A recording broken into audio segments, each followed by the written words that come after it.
Hello and welcome to Retro Zone, the show where anything retro goes.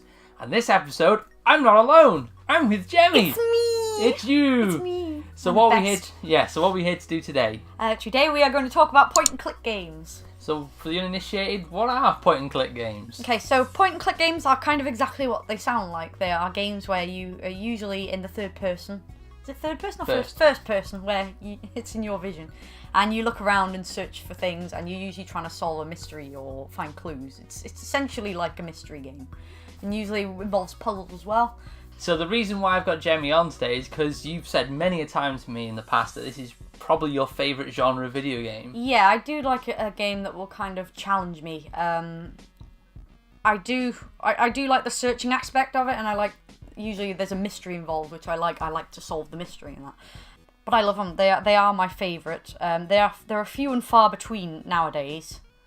But we're going to look at a few today anyway, and try and recommend some and hopefully find some more. So basically what we're going to do today is go through 5 point-and-click games, mostly ones that Jemmy's picked. There are 2 that I've picked because I used to play point-and-click games quite a lot back in the early days of PC gaming. So these aren't necessarily a top 5. These are just 5 games that we've chosen to talk about in this episode. So let's get to the first one, which is one of yours. Yes. Titanic Adventure Out of Time. This was my very first introduction to a point-and-click game. I actually got this as a Christmas present when I was around 8 years old. It is a PC game. And to be honest, it was quite old for me. It's even on there looking at it now, it was 11 to 14, and I found it really hard when I was a kid, but I loved it. I played it like for hours on end. And it's essentially you're a detective on the Titanic on the night of April 14th. In a little way, it's kind of dark when you think about it. The Titanic is going to sink, full stop, but you've got to solve a mystery before that happens. It's all done really bizarrely with like photographs of people rather than animation or anything. Yeah, it's like the Mortal Kombat kind of thing with live actors. Yeah, it's like live actors, and you'll go up to them, and a lot of times in point and click, if it involves talking to a person, you'll have like multiple choice answers, and usually the answers will affect the game. They'll affect kind of what happens in the story. And I know this one had multiple endings because I played it years later and finished it a few times.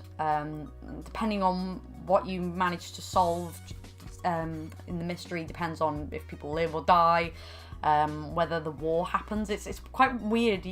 Whatever happens on the Titanic kind of affects the outcome of World War II, which is really bizarre. World War I and World War II, I think, because it's really strange, but it's a really good. I love it. I was obsessed with the Titanic when I was 8 anyway, because that's when the film came out. Yeah, so did this come out at the time of the movie? Did it tie in quite nicely? No, this came out before. This is 96. Right. I got it around the time the film came out because I was obsessed with the movie. And then everyone was just getting me like Titanic stuff. Like I had a foam model that you kind of made out of puzzle pieces, and I had a book, and I had the film, and I had toys and things. It's really atmospheric. Like, you're essentially, there's like 20 characters on the whole ship. Yeah. So in order to make it seem like, there's not like thousands of people missing, they set it at night within like 3 hours of the boat sinking, so everyone's in bed. So you're wandering around the ship and it's empty, and it's really creepy and really dark, and the music's really, really good. I love the music in it. It's quite haunting. It's like pianos, classical, that kind of thing. If you can get hold of it, I definitely recommend it. I think the official website... Yes, I was about to say, the official website actually has this on there, and you can download it and play it via DOSBox. Which is how we're tending to play it today. I'm sure at some point, I don't know what's happened with it now, but I'm sure they were doing like a remaster of it. It was all over Facebook, and they were basically remastering the whole of the Titanic and making it a little more realistic and that. Right. I haven't heard anything for a while about that, but it would be a great one if they brought it back and remastered it. Cool. Because it's such a good game. So if you are into point and click mysteries, it's a bit more grown up than some of the other ones on the table, but definitely check that out. Yeah, cool. So that's a good one. So sticking with the not very grown-up ones, this is my choice, and this is Ace Ventura. I remember getting this from, I think it was Game, obviously in Wrexham, and we were getting like games for our PCs, so we had Duke Nukem 3D, we had Encarta 97, of course, and then we got this, Ace Ventura, because obviously we loved the Ace Ventura movies, and we wanted a game to play, and this was a simple choice, really. It's based on the animated series that came out of Ace Ventura, and I've obviously been playing this recently, and the guy who does the voice of Ace is really close. Is he the same voice actor from the TV I believe series? it was the same voice. It's not Rob Paulson, unfortunately. No, he does sound... I've heard you playing it, and he does sound like him. It does sound like Jim Carrey, which is quite shocking. It's not... No, it's not Rob Paulson, never mind. No, it's not Rob Paulson in this one. Even though Rob Paulson did all the Jim Carrey stuff pretty much when Jim Carrey movies were turned into animated series, which was very strange because they're all for adults. But anyway, I digress. The animation in this is really nice. It obviously used the animation team who worked on the animated series, so they have like lots of cutscenes where it has like Ace talking to Spike and like the bits where he's talking to other characters in the game. And like I said, it's based on the animated series, so it looks really cool, really bright, really colourful. This isn't very difficult, but there was one bit in particular that I found extremely difficult when I'd played this in my youth. It was where you have to build a totem pole, and I never got it. I never passed that bit in the game. And the amount of times I heard... You have angered the gods. The amount of times I heard that was ridiculous, and I had to stop playing That is one thing in a lot of these games, is you hear the same lines over and over, and they will drive you crazy. Yeah. It's just like an automatic recorded line, isn't it? And you just hear it constantly. If you keep getting it wrong, you won't kill the person saying it. But I really enjoy it. The humour's all there of Ace Ventura, like all the catchphrases there, like alrighty then, and even the bit when he goes, "Do not go in there," after he is in the toilet in the movie, that's there. Even Sugar Dance makes a cameo in this. So if you like Ace Ventura and maybe you want to see the continuing story of our favourite pet detective, give this a try. It's quite fun. I enjoy it. It's simple enough for me. There's a couple of things I want to bring up about that. First of all, a lot of these point and click games do have like an element of humour to them because they're mostly dialogue based. Yes. There is kind of looking at all the ones here, especially which one we'll go on to later. Humour is a massive part of them. Not so much in the Titanic one. No. That one's more of a serious drama, but definitely in the others. The other thing I wanted to say, I haven't played this one, but I've seen you playing it. This is one of the other ones where it's like third person. Yes. Where you're not. It is, yeah. You're not. It's usually on like one screen. Yeah, there'll first be a person. room, and you've got the character moving around the room. Yeah. Whereas in something like Titanic, which is first person, you're the one moving around. You're the character, basically. It's basically your story, It's more immersive in that sense, but these ones, they are a lot of fun. Yes, they are. You get a bit more control. And it's usually saved. I find that those type are usually saved for the cartoony ones. Yes. So let's go on to the next one, which is a DS game, but it did come out on the Game Boy Advance first. So before people start flaming us in the comments saying, this came out in 2005, this is out of the retro field. It came out on the Game Boy Advance, like maybe... 2001. 2001. So this is Phoenix Wright, and it's your game. It's a Capcom game. This is a series I've been following for a while now. I think there's like 6 or 7 games. There's actually more in Japan. But yeah, so Phoenix Wright is a little bit different. It is still kind of technically a point and click, but it's kind of arranged differently. It's more like a visual novel, I'd say. It's a visual novel. There is a point and click aspect to it, but basically the whole game is you're a lawyer, and you'll have a character that's been accused of murder. It's always murder, usually. Yeah. And they're innocent, and you've got to prove they're innocent. So there's 2 sides of the game. One is in the court, one part of it, and you travel back and forth between the court side of the game and then the investigating. So in the court side, you're cross-examining people. They'll say a sentence. You've got to match it up with the evidence. That's not really point and click, but it is kind of puzzles and solving things.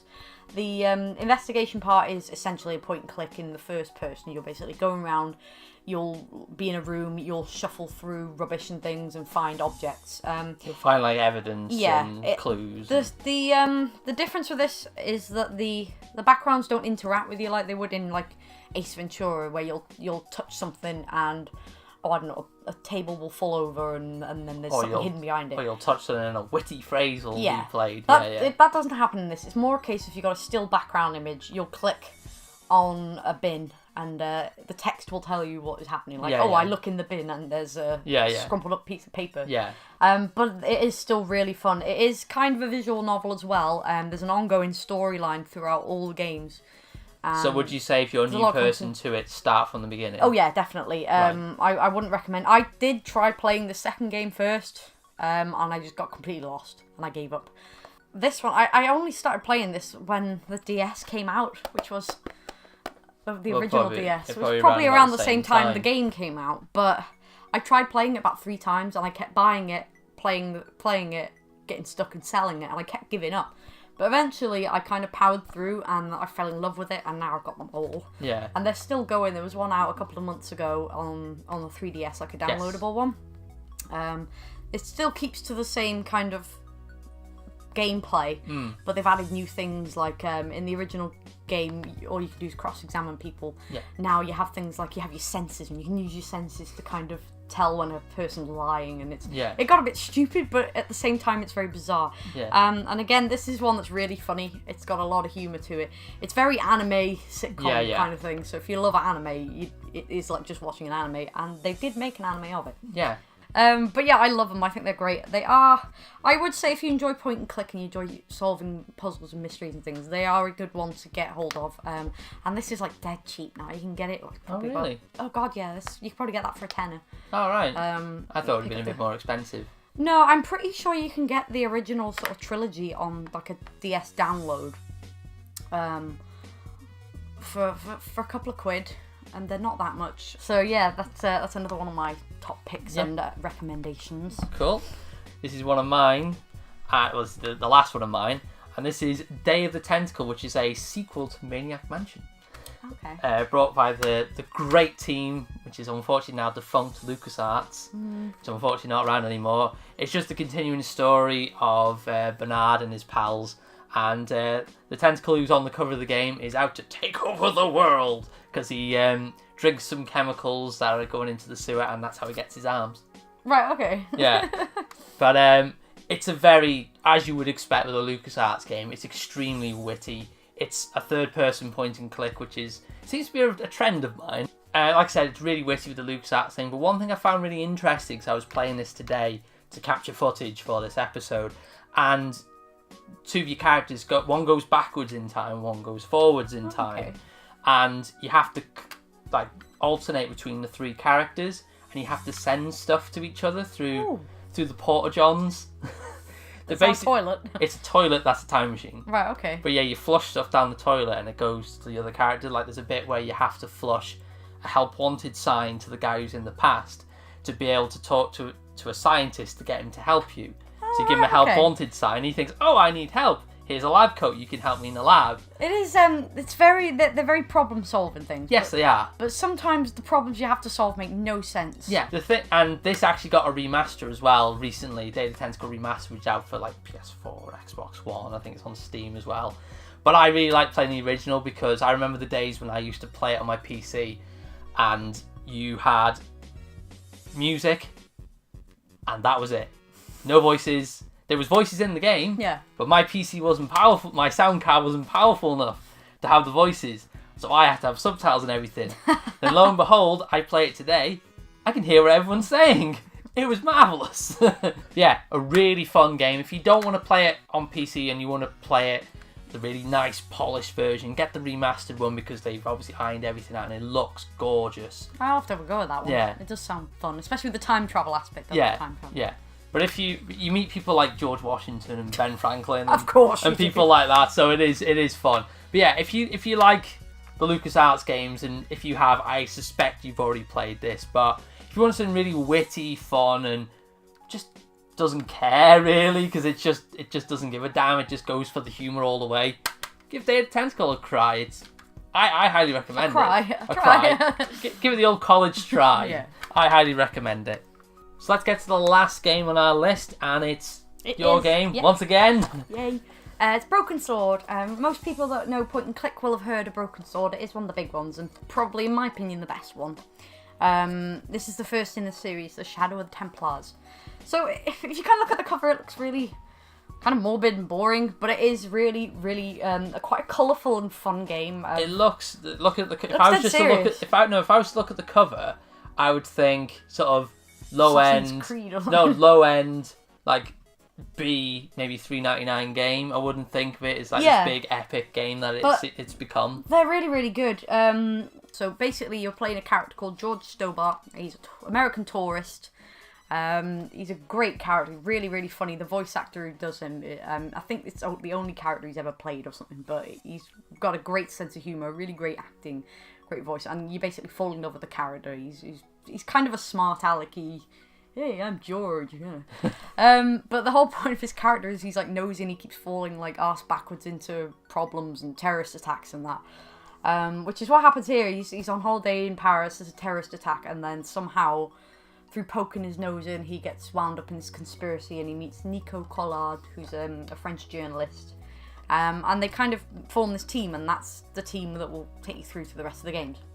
But what I like about them is they do kind of set themselves in history a bit. So even though they take liberties with what's actually happened in the past and that, they do have a bit of like history about the Knights of the Templar, and in the other games it's like it's all about, they kind of go back to actual things that have actually happened. They reference things in history. They reference things in history, there you go, that's a better way of putting it.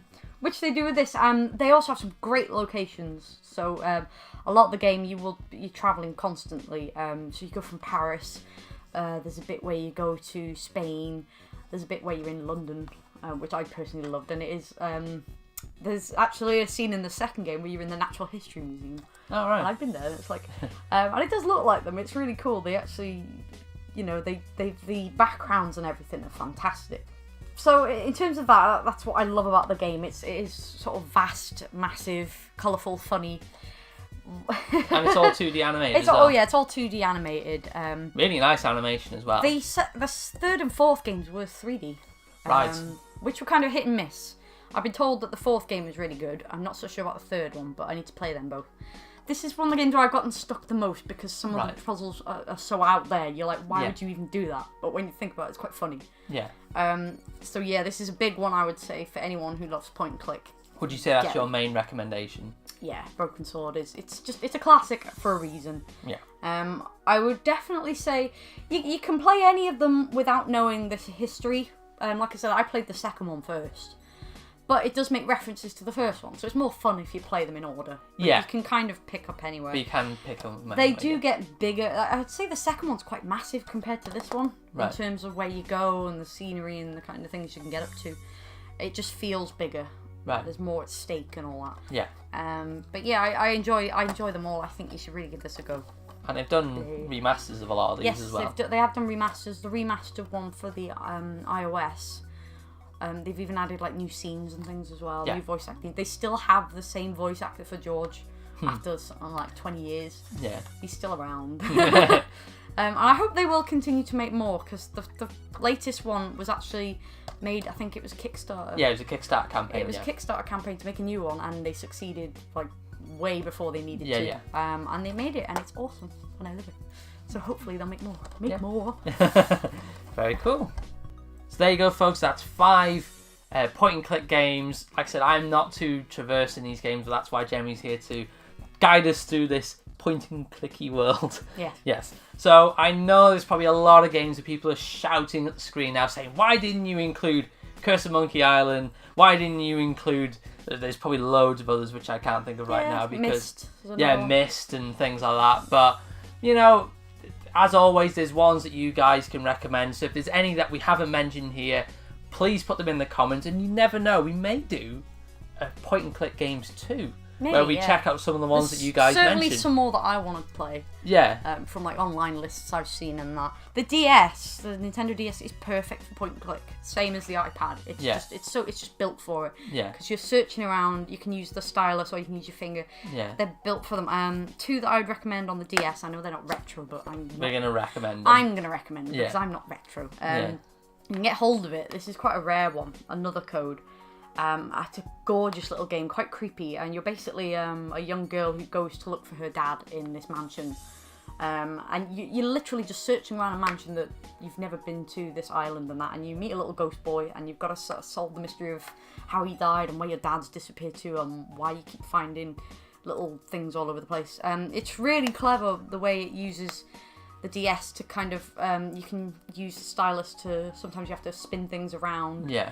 There's a puzzle where you actually have to close the DS in order to figure out the answer to the puzzle. Right. You use it to, there's a bit where you have to throw a ball and you use the stylus and that. Yeah. So that's a lovely little game. I bought this literally as I got my DS. It was cheap at the time. I think it's quite rare now, so I'm not sure if people can get them as cheap. Yeah. And what about the other one? That Hotel Dusk. Right. So Hotel Dusk is another one. Very similar, except this time you're playing a detective called Kyle Hyde. And again, it is like a graphic novel kind I'd say that is a graphic novel. This is essentially a graphic novel because you hold the DS upright like a book. Yeah. That's how you play the game. And everyone's like done in pencil drawing, and when they're moving, you can see the pencil lines. It's such a gorgeous little game. You basically just go and stay in a hotel, and loads of bizarre stuff happens, and somehow it all connects to something that's happening in his life. And what I love about these games is the main character is always a nosy prick. that you can't have a point and click game and not have a character who's nosy, and all the other characters will point out that you're nosy and you're interfering and things. But that's part of the game. That's the fun. Again, another beautiful game. It's very film noir. That's the style. It's all black and grey. Yeah. Except the scenery is quite nice. And again, it does. I can't remember if they're by the same people, but it does that whole thing again where you're using the touch screen and that to do puzzles and things. And I'm pretty sure there's another one where you have to close it, but it's like a musical box or something. Yeah. Well, when the DS came out, developers were trying to use it to its advantage. But that's one of the things I love about point and click when they use things like that. I think it makes it so much more fun. Yeah. And I keep hoping they'll bring out some other stuff like this on the 3DS, but they've kind of stopped doing it. It's slowed down a bit. So now I kind of stick with my iPad for the touchscreen for my point and click games. But it is a genre that's not massively popular. Yeah. Unfortunately, because it's. And there are a lot of people, they do churn them out, but a lot of them are quite naff. Yeah. A lot of the Titanic ones. Yeah. A lot of the really good ones are either really old or they're just so rare and you can't get them out of here. But fingers crossed people will keep developing them. Yeah. So basically your message is, if there's any developers watching, get developing. Screw it, I'll do it. I'm gonna I'm gonna come up with a story and I'm gonna come up with a point and click and get a game developer to make it for me. Well, there we go. So once again, thank you so much for joining us on this episode. Really fun. You can find Jemmy on Instagram at Jemmy Lee Does Art, and also check out her Facebook page, Jemmy Lee Does Art, for all her artwork, and she does tattoos as well. I do tattoos. Come and get tattoos. Yeah, so if you want any point and click characters in tattoo form, like a George or George Stobart, that'd be amazing. Or the Girl from Another Code, or anyone like that. If you want any cool tattoos, go see this lady here. Well, that's it. And again, if you have any point and click games that you want to recommend to us to play, please do. She's always after. I'm always after some good news. Yeah. And like I said, any that you recommend may appear in a point and click games too that we may do if you guys enjoy this episode. Well, thank you very much for watching. Take care, and we'll see you next time. Bye.